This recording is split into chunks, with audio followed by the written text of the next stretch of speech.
తెలంగాణలో మనం ఏదైతే చెరుకుని సాగు చేస్తున్నామో ఇది ఎక్సాలి అంటే 1 సంవత్సరం పంటగా సాగు చేస్తున్నాం.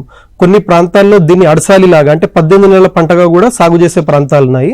మన తెలంగాణ విషయానికి వస్తే 1 సంవత్సరం కోసం సాగు చేసే పంట ఏదైతే ఉందో నవంబర్ డిసెంబర్ కాలంలో దీన్ని మనం విత్తుకోవాలి.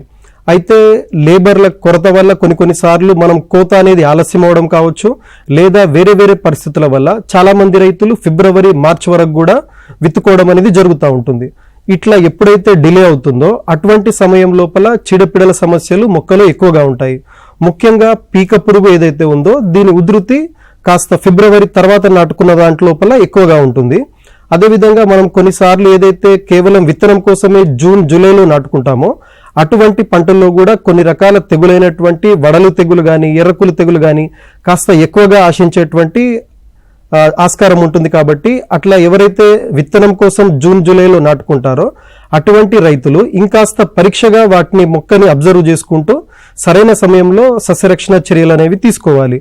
ఎప్పుడైనా కూడా నాణ్యమైన విత్తనం మనకి దొరికితే నవంబర్ డిసెంబర్ కాలంలో విత్తుకోవడం అనేది అన్నిటికన్నా ఇంపార్టెంట్. దీనివల్ల మనం చీడపీడలపైన ఏదైతే ఖర్చు పెట్టాల్సిన రసాయనాలు ఉంటాయో అవి మనం తక్కువగా వినియోగించుకోవచ్చు.